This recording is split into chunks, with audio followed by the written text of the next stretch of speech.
Welcome to My on Mondays, an explorative approach to the possessive my through narratives, art, and sound. Each Monday brings a new creation and unique perspective. My on Mondays is brought to you by MING Studios, a contemporary art space and international artist residency program dedicated to the exhibition, experience, and exploration of arts and culture. Along with exhibiting artists from around the world, MING also serves the community by hosting innovative programs including performances, workshops, screenings, readings, artist talks, and other cultural activities. For more information, or if you'd like to participate in My on Mondays, you can visit our website at mingstudios.org.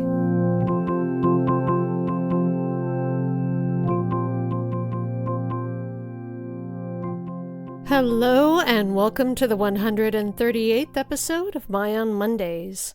The 1936 novel Nightwood is considered a classic of modern lesbian literature, featuring one of the earliest portrayals of homosexuality between women. The book's author, Djuna Barnes, was also a journalist, visual artist, and poet. She had an unconventional and difficult childhood.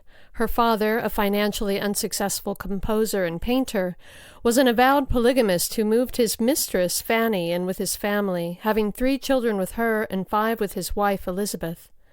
And much of Barnes's writing suggests possible incest and rape in her formative years.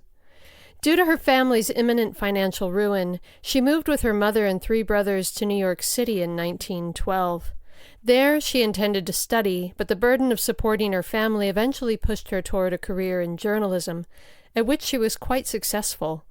Her writing was unique and fearless, which quickly gained her an audience.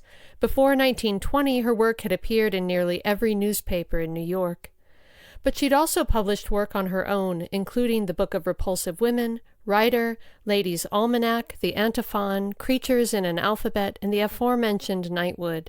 For today's episode, we're sharing 2 of her poems with you, To a Cabaret Dancer and From Fifth Avenue Up. To a Cabaret Dancer. 1,000 lights had smitten her into this thing. Life had taken her and given her one place to sing. She came with laughter wide and calm and splendid grace, and looked between the lights and wine for one fine face, and found life only passion-wide, twixt mouth and wine. She ceased to search, and growing wise, became less fine. Yet some wondrous thing within the mess was held in check, was missing as she groped and clung about his neck.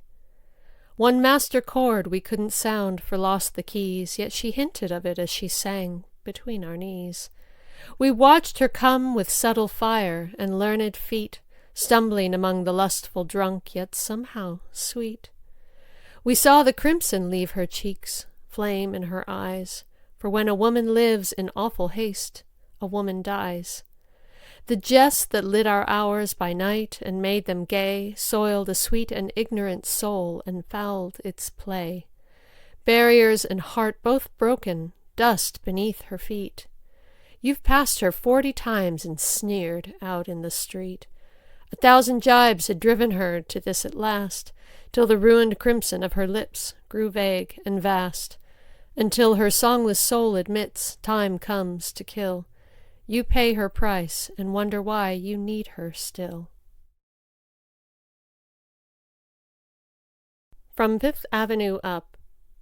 Some day beneath some hard, capricious star spreading its light a little over far, we'll know you for the woman that you are. For though one took you, hurled you out of space with your legs half strangled in your lace, you'd lip the world to madness on your face. We'd see your body in the grass with cool, pale eyes.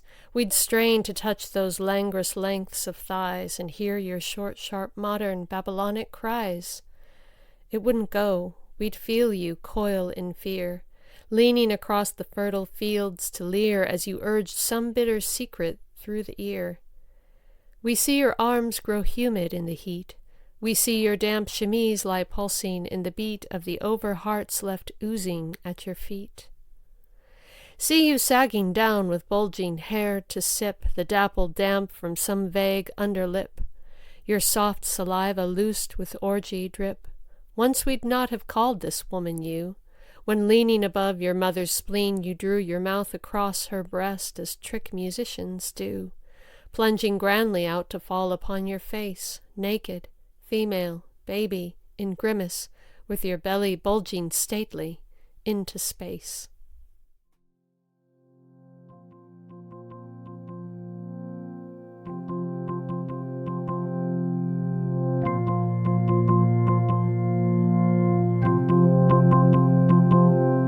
Thank you for joining us today. We'll be back next Monday. Tune in.